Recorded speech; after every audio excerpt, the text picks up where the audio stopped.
थोड़ा आदिवासियों के समान होना चाहिए। जय जोहार, जय आदिवासी, जय भील प्रदेश।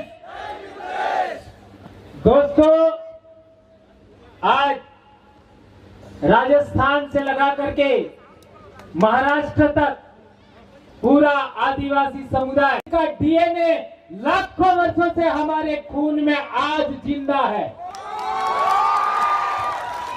मैं उन बीज को नमन करना चाहता हूं जिनको खा करके हमारे पूर्वजों का रक्त वीर्य आज हमारे समाज में जिंदा है।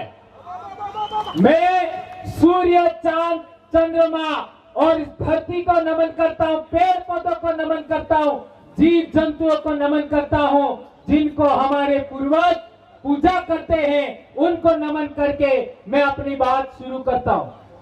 दोस्तों, जहां तक आदिवासी की बात है, कई लोग कहते हैं कि आदिवासी लोग यदि भारत में सबसे पहले रहते हैं तो हम कहां से आए। ऐसा कहते हैं कि नहीं कहते? कहते हैं। तो मैं ये आप लोगों से निवेदन करना चाहता हूं कि सबसे पहले हमको जानना होगा आदिवासी कौन और आदि मानव कौन, ये सबसे पहले जानना होगा।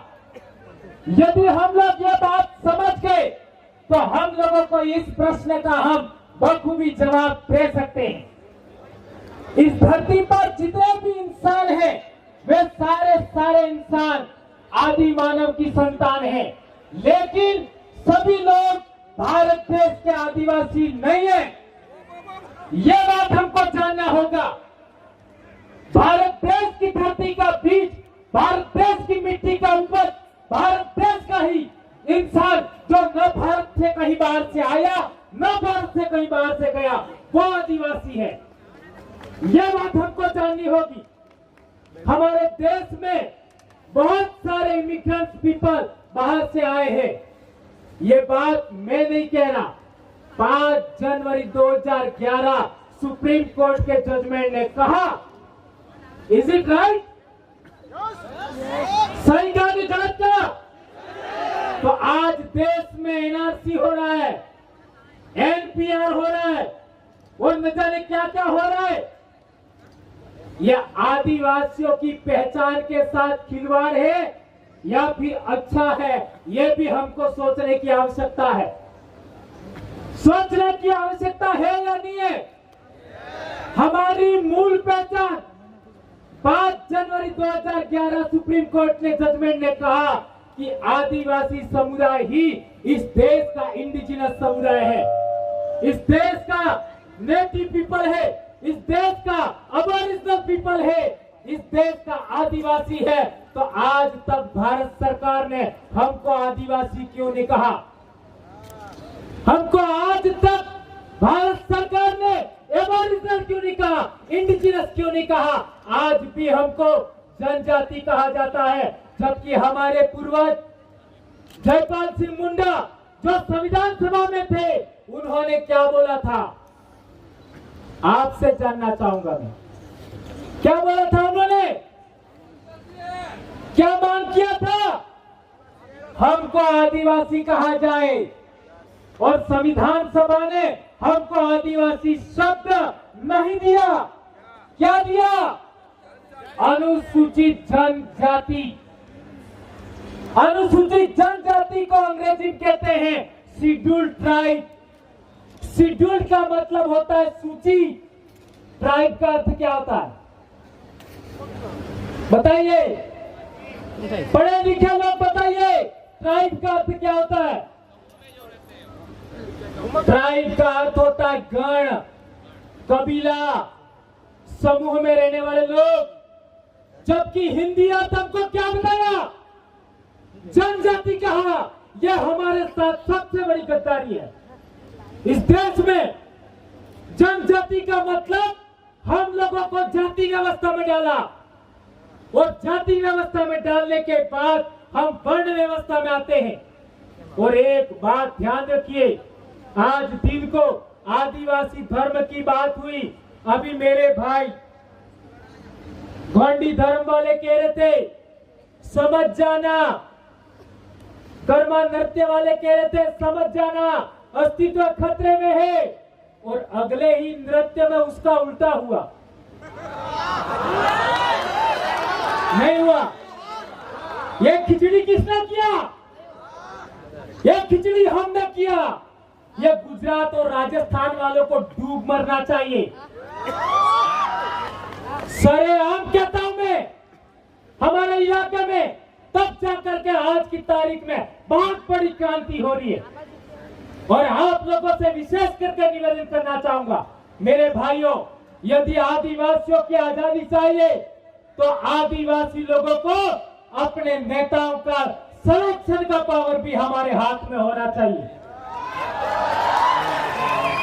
हम लोगों को मात्र इलेक्शन का पावर दिया है, सिलेक्शन का पावर नहीं दिया। ये पूना पैक्ट का जो कानून था, पूना पैक्ट केवल भारत देश में एससी पर लागू था। 1951-52 के चुनाव के बाद पूना पैक्ट का जो प्रभाव था वो हमारे ऊपर लागू किया। इसकी वजह से आदिवासियों का सिलेक्शन का पावर हाई कमांड के पास होता है। आदिवासी केवल इलेक्शन करते हैं, तो आपके पास हाई कमांड जैसा पावर होना चाहिए कि नहीं होना चाहिए? यदि आपके पास हाई कमांड जैसा सिलेक्शन पावर होता तो यहाँ पर अभी वीटीवी वाले का काम हुआ वो नहीं होना चाहिए था। ये समस्या का समाधान हो चुका होता। नर्मदा डैम में किसको डुबाया? आदिवासी को डुबाया। पानी कहाँ जा रहा है? तापी डैम में किसको डुबाया? खड़ाना डैम में किसको डुबाया? माही डैम में किसको डुबाया? पानी पी रहे दूसरे। नर्मदा जिले में, अलीराजपुर जिले में 2 किलोमीटर दूर वालों को पानी नहीं मिलता है और लोग कह रहे 1300 करोड़ खर्च किए। कहाँ किए? खड्डे में किए? कहाँ किए? कहाँ किए? अरे आप लोगों ने मात्र 2 किलोमीटर वालों को पानी नहीं दिया। इतना बड़ा मजाक कर रहे हैं हमारे समाज के सामने और कितना विकास कर रहे हैं। विकास तो गाड़ो थी।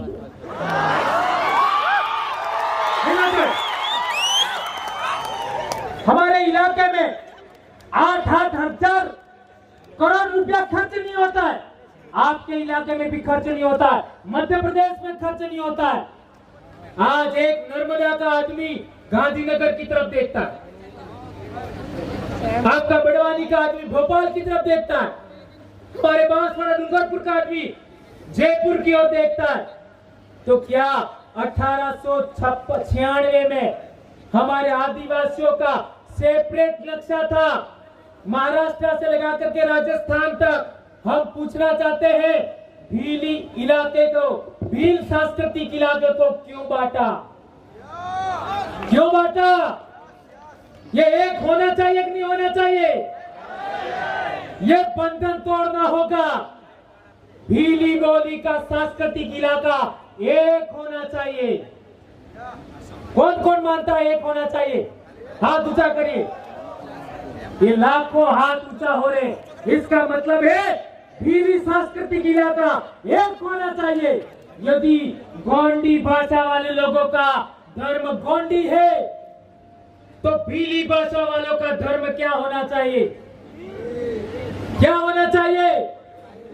भीली धर्म होना चाहिए। अभी हम लोगों ने वो 2021 की जनगणना में ट्राइबल भीली या आदिवासी भीली हम लोगों को लिखना चाहिए, और यह काम हम नहीं करते हैं तो आने वाले समय में आप देख लेना आपकी पहचान ध्वस्त हो जाएगी, कोई रोक नहीं पाएगा। ये बुलेट ट्रेन कहां से जा रही है? कहां से जा रही है बुलेट ट्रेन? शेड्यूल्ड एरिया से जा रही है। ये फ्रेट कॉरिडोर कहां से जा रहा है? शेड्यूल्ड एरिया से जा रहा है। एक्सप्रेस वे कहां से जा रहा है? शेड्यूल्ड एरिया से जा रहा है। सारा शेड्यूल्ड एरिया से जमीन एक्वायर कर रहे हो आप, और कानून कहता है कि आदिवासी इलाके की जमीन कोई एक्वायर नहीं कर सकता, तो हम लोग कहना चाहते हैं जो ले जाना जाओ, लेकिन समुद्र के अंदर लेके जाओ।